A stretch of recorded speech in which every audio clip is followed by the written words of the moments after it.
después el mapa de cómo quedaron las votaciones. A mí me llamó la atención que fueran tan pocos los senadores que votaron en contra finalmente. Y ahí hay que mirar mucho qué está pasando con eso. Porque uno puede decir, hoy terminó la gran discusión entre Cristina y Alberto, porque la gran discusión era por el acuerdo al fondo, y ahora van a seguir cogobernando y discutirán las otras cosas, o quizá no, o quizá dentro de 2 días hay otra discusión por otra cosa, y dentro de 3 hay otra por otra. Esa carta que salió en Infobae, y digo Infobae porque no es un dato menor a quien se le filtró esa información, de el secretario de Energía reclamándole a Guzmán, uno podría decir que es post-acuerdo, ¿no? Que es un tema que ya supera el acuerdo, y que en la forma en que fue planteado, digo, el hecho de que haya salido en Infobae, qué sé yo, esas cosas las hace la oposición, no el oficialismo, ¿no? Entonces, da la impresión que si en los próximos días esto sigue así, el kirchnerismo se está convirtiendo en el principal opositor del gobierno. Por ahora estando adentro del gobierno. Pero si uno ve los medios, si ve las redes, el ágora de la política actual, la pelea es entre el kirchnerismo y el albertismo, no es entre el macrismo y el gobierno. El macrismo está comiendo pochoclo mientras, ¿no? Sí, no sé. O en todo caso, a ver, tienen sus problemas y lo están dirimiendo internamente, aprovechan para que no se les preste atención. Lo que digo que el protagonismo, a ver a dónde quiero llegar, y no sé, no es información, es análisis, da la impresión de que Cristina se quiere convertir en la jefa de la oposición. Mira, te puedo agregar algo de información a ese análisis si querés, Roberto. Sí. Ayer finalmente, como había sucedido en la Cámara de Diputados, los legisladores más contrarios a la firma del acuerdo, aquellos más alineados con Cristina Fernández de Kirchner, con Máximo Kirchner, no hablaron, decidieron no hablar en la sesión para no generar algún tipo fue la decisión política que tomaron. Al igual que como en diputados, inmediatamente después de la elección se conoció un documento con los motivos por los cuales se votó en contra. Sin embargo, más allá de ese documento que no agrega mucho a lo que se había visto la semana pasada, hay otro documento que creo que sirve más para esclarecer la situación, que es el discurso que había preparado Oscar Parrilli, el senador sin ninguna duda más cercano a Cristina Fernández de Kirchner, que en principio había anunciado que iba a dar y que finalmente decidió no dar, pero que insertó en el acta de sesión. Esto es algo que para los que no saben es muy común en la tarea legislativa, que es que un diputado quiere que quede en la constancia para la historia sus posiciones, pero por cuestiones de tiempo, de política o de lo que fuere, no lo hace de manera oral en el recinto. Yo tuve acceso a este texto, que es un documento oficial, está en el acta de la sesión de ayer. Esto no es especulación, no es un off the record ni nada por el estilo, y es muy duro. Es muy duro, más allá de que dedica largos pasajes a hacer un repaso por la historia del préstamo que obtuvo Macri, la responsabilidad del gobierno anterior, la responsabilidad del Fondo Monetario Internacional y la historia del país. También habla de que se ocultó sistemáticamente la verdad durante la negociación. Estoy leyendo textual. ¿Por qué se ocultó sistemáticamente la verdad? Dice, si el auto está al borde del precipicio, es obvio que no hay que acelerar, hay que frenar, dar marcha atrás buscando una distancia razonable, cambiar la tripulación y volver a negociar. Digo, está muy claro qué es lo que está proponiendo en este caso. Sacar a Guzmán. Sacar a Guzmán y renegociar, volver a negociar. Y luego sigue, y lo voy a leer textual. Estoy absolutamente convencido, dice Parrilli, de que fue equivocada la gestión de la negociación llevada adelante por los funcionarios de nuestro gobierno con el FMI, cuyo principal responsable fue el Gabinete Económico del Poder Ejecutivo. Esta no fue una negociación del Frente de Todos, sino de ese grupo de funcionarios del Poder Ejecutivo que nos dejaron al borde del precipicio y nos extorsionan para que aprobemos en sobre cerrado sus actos irresponsables, o vendrá la catástrofe. Inexperiencia, inocencia Ingenuidad o complicidad, no lo sabemos. Si algunas o todas estas fueron las causales de llevarnos hasta aquí, ojalá la historia nos lo pueda dilucidar. Bueno, es como decíamos recién, ¿no? Ese es un comunicado, más allá de que uno pueda pensar que tiene razón Parrilli o no, él se toma la precaución de ponerlo en Guzmán, en la cabeza de Guzmán y no del presidente. A mí me hizo acordar un poco cuando fue la famosa carta de Cristina en septiembre del año pasado, que en ese momento la figura que apareció como una prenda de negociación fue la de Biondi. Más o menos lo que se dijo en ese momento, en esa carta fue, corramos a y negociemos todo para ahora Guzmán. Y a mí me da la sensación de que acá está diciendo Alberto, si querés que haya algún tipo de continuidad, lo que tenés que entregar es a Guzmán. Claro. Vamos a ponerle un poco más de contexto todavía. Dale. Las renegociaciones con el fondo no terminan el día que se... Porque la forma en que fue presentado hace ver como... Primero, muchos creen que el crédito lo está pidiendo el gobierno y es una refinanciación. La refinanciación sigue. Cada 3 meses hay otro costado de la refinanciación. Es decir, el fondo te puede pedir más cosas, o vos te podés trabar y decir, mira, no solo no voy a cumplir con lo que acordamos, sino que voy a hacer otra cosa porque las circunstancias cambiaron, ¿sí? Entonces, me parece que en todo caso, uno puede pensar, hay un avance del kirchnerismo hacia la ruptura, o puede pensar, hay una presión del kirchnerismo para que cambie el rumbo el gobierno. Y en ese sentido siempre estás a tiempo. Siempre podés volver a renegociar. No se terminó el mundo. No firmaste un contrato en una piedra celestial que no podés cambiar, ¿no? No, se puede caer, digamos. Se puede caer e intentar otra cosa. Así es, así es. Entonces uno puede leerlo de 2 maneras distintas. De todas maneras, la cantidad de eventos que están sucediendo, las posiciones que toman, me llevan a mí a pensar a veces que hay una búsqueda de ruptura y de una salida electoral distinta, en donde decir, bueno, no vamos a un paso, sino que hay un candidato propio de Cristina por separado. Lo vamos a ver en los próximos días, pero me parece que esto no da para mucho más. No se pueden sostener estas diferencias internas en el gobierno, porque además generan problemas de gestión, claro, ¿no? Porque claro. Recordemos que en cada ministerio hay un secretario del otro, en uno el ministro de uno, el secretario del otro y viceversa, y eso es un problema.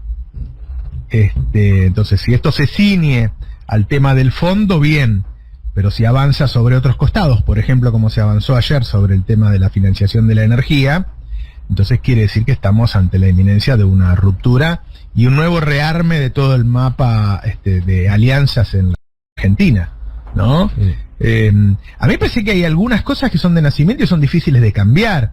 Es decir, Alberto no está siendo distinto a lo que era cuando fue elegido para ser presidente. De hecho, Alberto había sido el jefe de campaña de Randazzo y de Massa. Y de Randazzo. Bueno, yo en ambos casos no voté con ellos, voté en contra, con lo cual yo siempre estuve en desacuerdo con esa línea y no festejé cuando fue elegido Alberto, sino todo lo contrario. Lo que no puedo decir es que me sorprendo de lo que hace Alberto. Claro. Sí, es decir, Alberto no es Lenín Moreno. No, fue elegido precisamente por eso, porque ahí expresaba otra mirada. Pongamos las cosas en su justo punto. Uno puede estar más de acuerdo o no puede decir que nos sorprendemos, y me parece que Cristina no puede decir que se sorprende. Cristina eligió un hombre que es así, tiene una salida a esta crisis más ortodoxa. Yo diría que en términos económicos no es Cristina, pero mucho menos es Macri.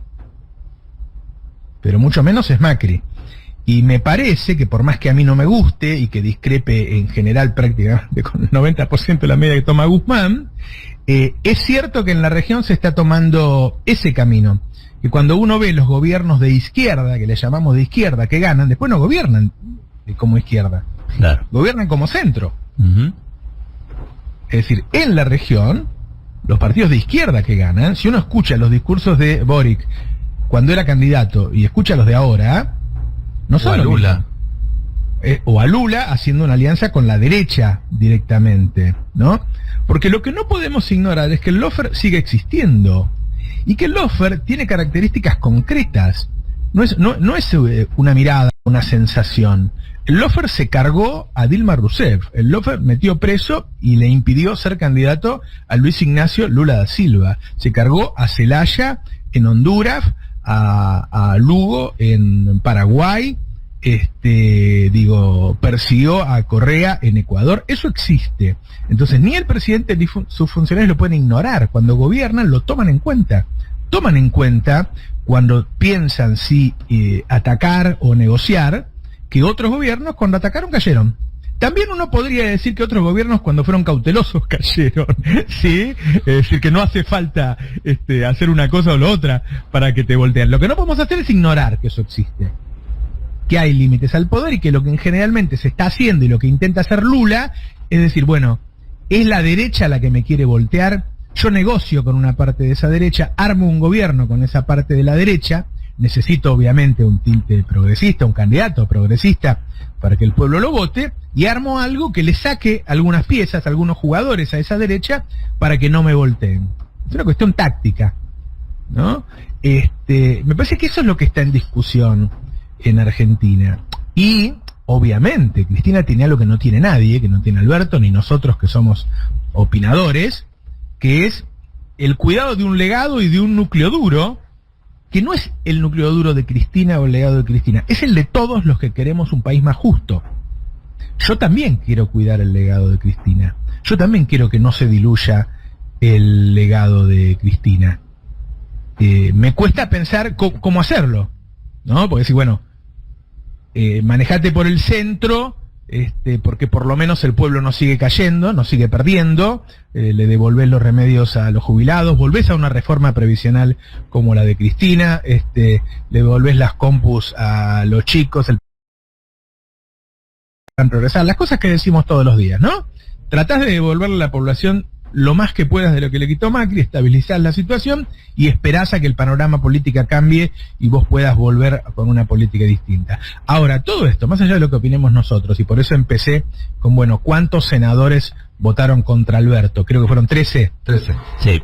A mí me da la impresión de que lo que está ocurriendo en el seno del Frente de Todos es que hay mucha gente que piensa más parecido a Alberto que a Cristina hoy, incluso muchas personas que son amigas de Cristina. Yo vi una discusión donde Alicia Castro agredió a Jorge Alemán, puso en duda su honorabilidad, y Jorge Alemán es un asesor de Cristina, de toda la vida, amigos personales y asesores. Simplemente discrepa en este momento y Alicia Castro elige decir que lo hace por plata.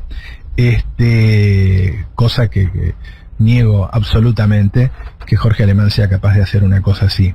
Digo, la verdad es esa. La verdad es que los números dicen que hay una buena cantidad de políticos progresistas, luchadores, con una historia en la resistencia, que no están tomando mate en la cocina. No sé, Agustín Rossi puso la cara y puso su familia que fue atacada durante las retenciones y qué sé yo, y ha hecho muchas cosas por Cristina. Y hoy piensa distinto. Entonces me parece que todos, guarda, por ahí tiene razón Cristina. Yo lo que estoy planteando es, ¿sí? Yo creo que hay algo en donde sí tiene razón Cristina, y es cómo lee el mapa electoral ella. Ella cree que si ella no ocupa un espacio de izquierda, en Argentina la izquierda puede crecer mucho y quitarle al peronismo, y que ella se da cuenta que está perdiendo votos en manos de la izquierda y en manos de la ultraderecha. ¿Sí? Por eso yo siempre digo, si todo esto que están haciendo Cristina y Alberto lo hubieran hecho estando de acuerdo, y todo es un secreto y es un plan, y los únicos bobos que no sabemos que esto está arreglado somos nosotros, me parece una genialidad. Porque entonces ocupan todos los espacios. Lo que pasa que me consta que no están arreglados, están peleados.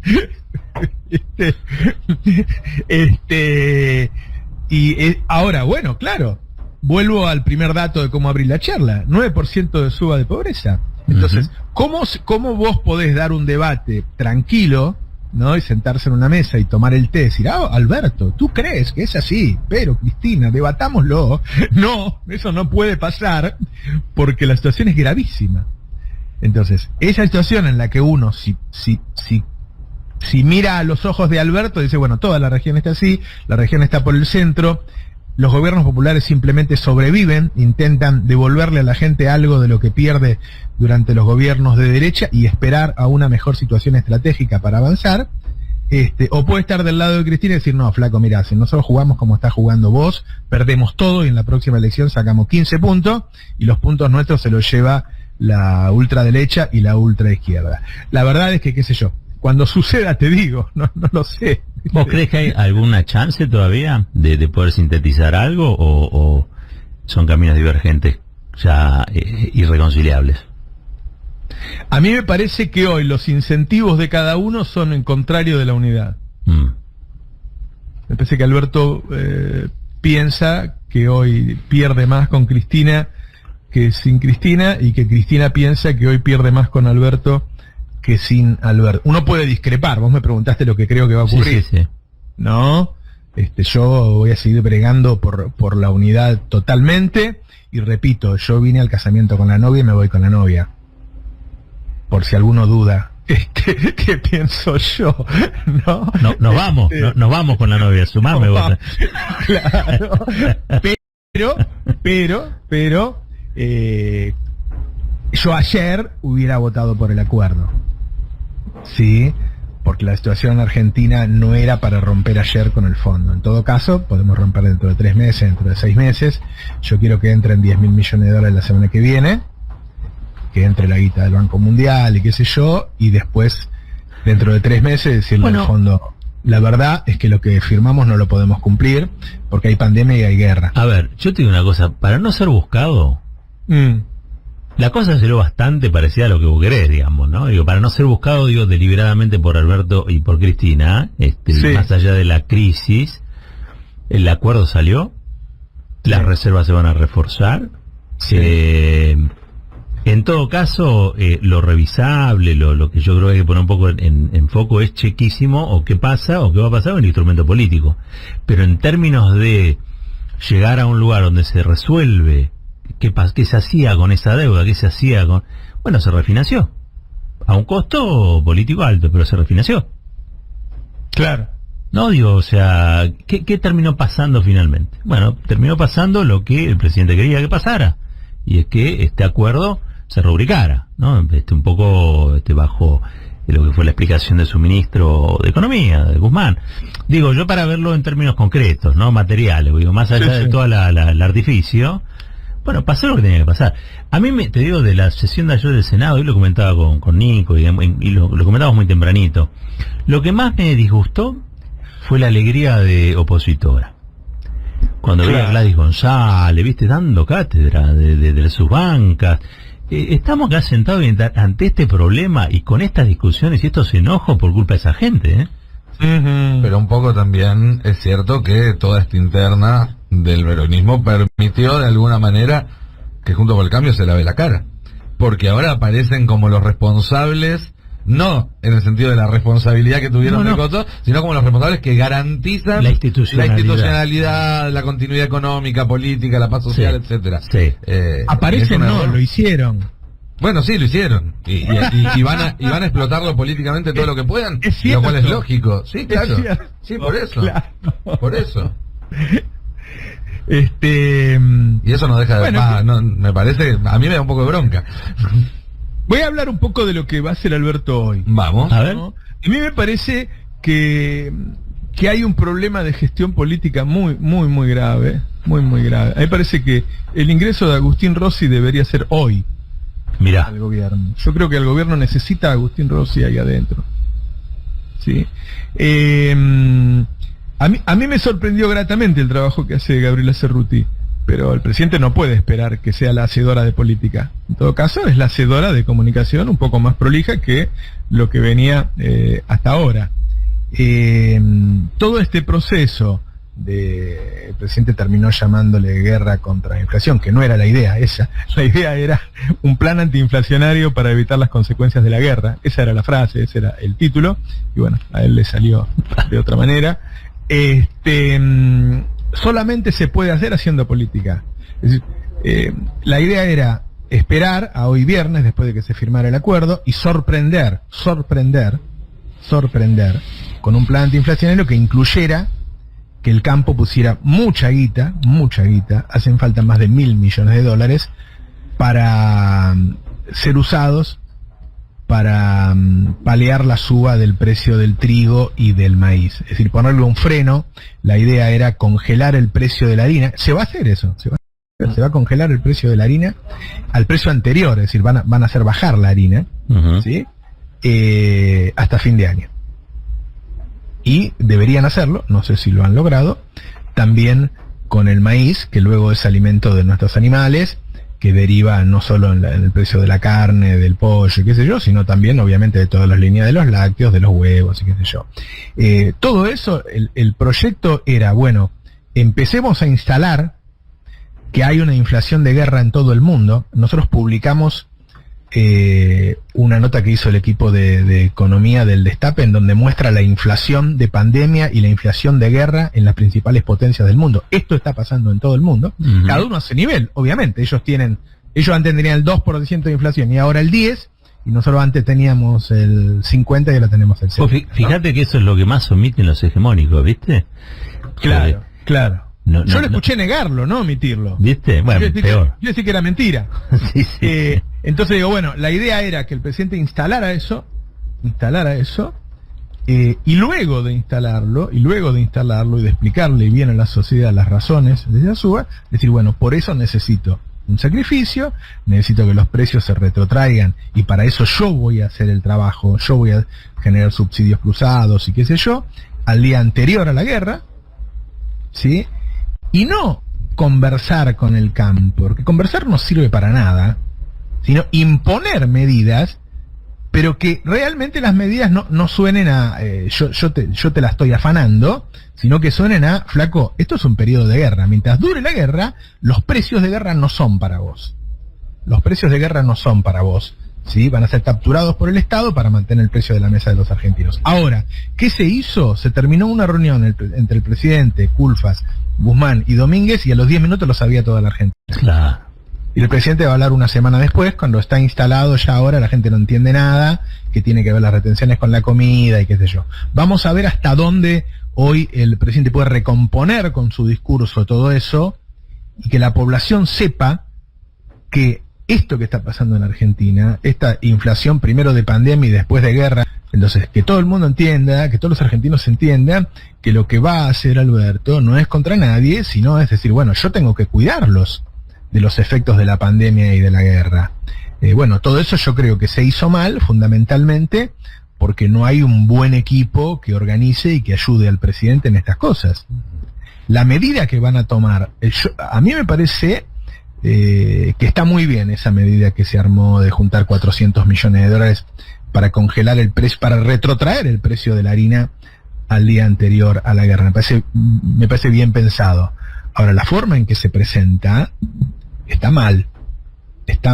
Y Cerruti termina negando, desmintiendo una etapa de Clarín, cuando la idea es ganarle a Clarín, salir antes que Clarín, ¿no? Y después yo veo a muchos de los nuestros decir, bueno, Alberto va a hacer una cosa y después no la hace, esto es Vicentín, y la verdad que eso no ocurrió, no fue así. Pero igual la responsabilidad es del gobierno, porque lo comunicó mal. Claro. Pero yo digo, no es comunicación, no es cambiar, porque a mí me parece que que el equipo de comunicación de ahora está bastante bien. Está bastante bien. Me parece que el problema es que no tiene política. Ahora, ¿vos no crees que ese tipo de políticas en realidad te sale mejor con funcionarios probados y jugados, como muchos de los que fueron parte de los gobiernos de Cristina? Digo, que hacerlo con otros que no están demasiado convencidos. Pero vos decís tipo Julián Domínguez, Miguel Fernández. No, cuando Roberto dice Rossi. Sí, claro. No, sí, es chistoso, es chistoso. Ferraresi. Perdón, me lo dejaste picando. No, está bien, pero Fernández es el ministro de Seguridad. Sí.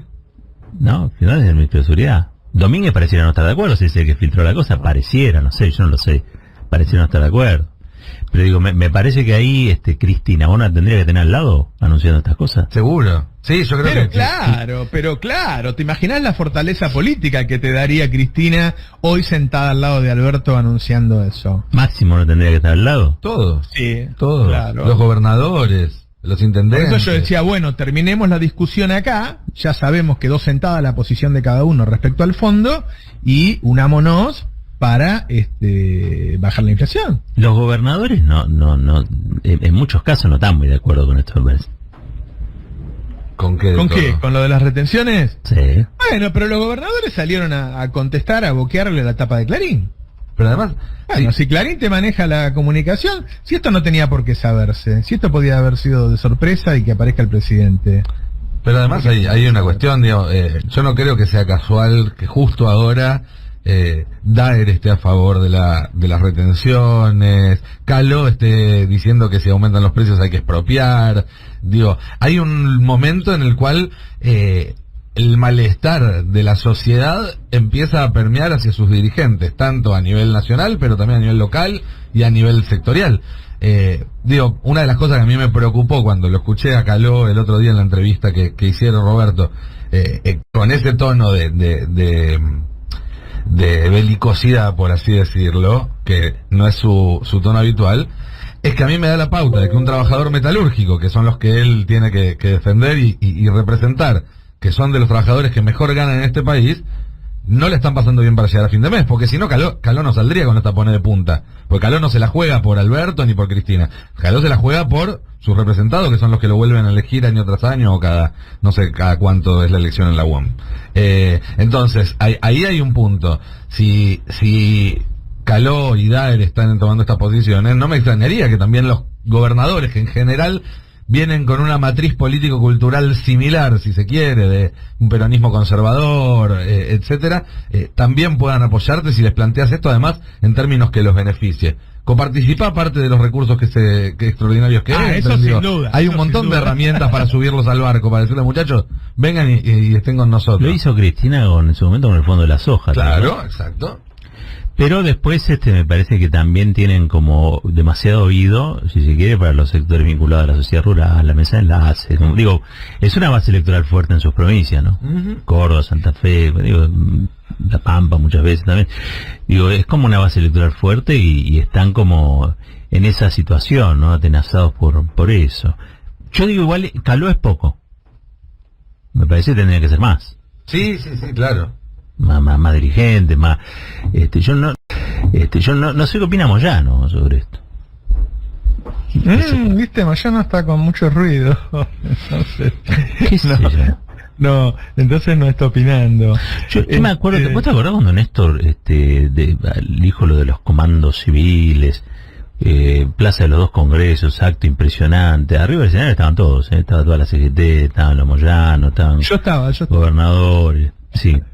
Yo no, el tema es recrear esa la perdieron igual, la batalla se perdió, fue la de la 125, ¿no?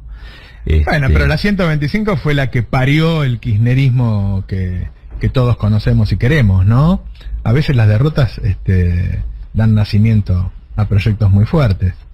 ¿Qué sé yo? El tema es que vos te puedas diferenciar de las posiciones de derecha de manera fuerte y que tenés que ser o sea, si a vos te crece en un mes la canasta de indigencia 9%, y vos tenés que dar un golpe sobre la mesa muy fuerte, porque si no toda esa gente... Y además toda esa gente puede votar a cualquiera, la verdad, qué sé yo. Y con razón. Si tenés una canasta que te sube el 9% mensual, votá al que te parezca que lo va a solucionar. O sea, no es se puede reclamar importante que nada. cuando termine de hablar Alberto, yo no sé qué más hizo, porque la verdad que ayer estuve en otra cosa, no sé qué más se preparó. Lo que digo, cuando termine de hablar, yo voy a saber si eso sirve de algo o no. Porque si anunciamos algo que no va a servir, quizás sea peor. Sí. ¿No? Es que ahí también entra en juego lo político. Yo hoy al principio del programa decía que las dos incógnitas urgentes que se abren a partir de la firma del acuerdo con el FMI es qué va a pasar con la inflación y qué va a pasar con el Frente de Todos. Y que están muy entrelazadas, ¿sí? Porque por un lado, cuanto más éxito tengas con la inflación, más chance tenés de contener al peronismo unido. Y por otro lado, cuanto más unido esté el peronismo, más chance de éxito van a tener las medidas fuertes que tengas que tomar para controlar la inflación. El problema es que funcionan a dos tiempos distintos, porque los efectos de las medidas contra la inflación se van a empezar a ver en 2-3 meses. Y yo no sé si el peronismo tiene políticamente 2-3 meses para tomar definiciones. Entonces, ¿en qué te tenés que basar? En los anuncios que hagas. Hoy Alberto tiene que hacer anuncios que sean, por un lado, tan fuertes como para que todo el peronismo, o buena parte del peronismo, crea que pueden tener un efecto en 2-3 meses, porque ese es el estímulo para no sacar los pies del plato. Y por otro lado, tienen que contentar a la base electoral que el kirchnerismo representa o cree representar, para que el kirchnerismo no saque los platos antes de esos 2-3 meses, digamos, para que le dé ese changüí. Creo que un poco por ahí pasa el nudo de la cuestión. Sí, el nivel de los anuncios, a mí me parece que va a decir mucho, que nosotros tenemos que, porque, viste, la derecha, diga lo que diga, le va a pegar, ¿no? Sí, claro. Ahora la tienen con eso de la baja del gasto político, no sé, querrán que se bajen los sueldos de los diputados y con eso arreglar los problemas del país, qué sé yo. Me parece que el nivel de los anuncios, que si no está a la altura, estamos complicados. Sí. También hay que esperar qué pasa con la guerra. La verdad que el final de la guerra, que es posible, cambiaría mucho todo, ¿eh? Cuando se inflan los precios de esta manera de los commodities, hay un componente de especulación, ¿sabes? Sí. Es decir, en los mercados de trigo, de aluminio, también hay especulación, es un mercado. Entonces, cuando hay expectativas de que suba, entra el timbero, no entra nada más que el productor de eso, y sube mucho. Entonces se arma una burbuja. Cuando cae, porque hay una noticia fuerte, por ejemplo, el final de la guerra o la posibilidad muy cierta de un final, puede haber una caída muy muy fuerte de esos mismos commodities, de la energía, del trigo, qué sé yo, y darse vuelta la cosa. Bueno, eso sería un factor externo. Hasta ahora todos los factores externos nos jugaron en contra. Un factor externo que podría cambiar la cosa y volver a reacomodar algunos actores que están ahí, ¿no? Con un pie en un lado, con otro pie en otro. Cuesta imaginar, sinceramente, que cualquiera de los dos, Cristina o Alberto, por su lado, le puedan ganar a la derecha en 2023. Separados. Me parece que las especulaciones de la separación no son para ganar las elecciones nacionales.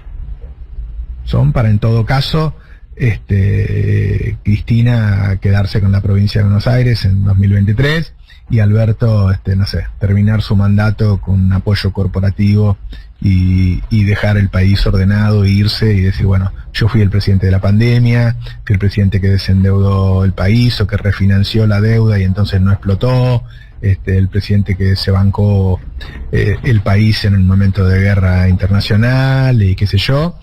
Pero no, ningún plan puede incluir que separados ganen en 2023. Me parece a mí, ¿no? No sé yo. No sé, por ahí otros piensan distinto. No, todo indica que no, que la unidad... La unidad te da alguna posibilidad de ganar, sí. Porque acá tenés que ganar en primera vuelta, ¿eh? En segunda vuelta hay derecha, ultraderecha, macroderecha, superderecha, ultra plus XR4. Hay una tesis que dice que en realidad, más que la sumatoria de dirigencias, lo que produce una mayoría tiene que ver con las políticas que vos impulses, digamos, ¿no? La adhesión popular, digamos, que vos defiendas los intereses populares lo suficiente como para que tu adhesión sea mayoritaria, digamos, ¿no? Eso es lo que se plantea. O sea, que es más que la unidad popular, la unidad con los deseos o proyecciones que hace el pueblo. Yo creo que es una cosa y la otra a la vez.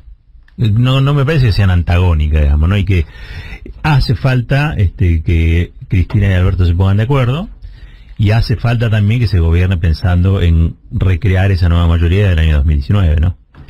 Habrá que ver cómo se resuelve, parece muy muy complicado hoy. Sí, yo insisto, creo que la clave para resolverlo es pensar en un contrato nuevo.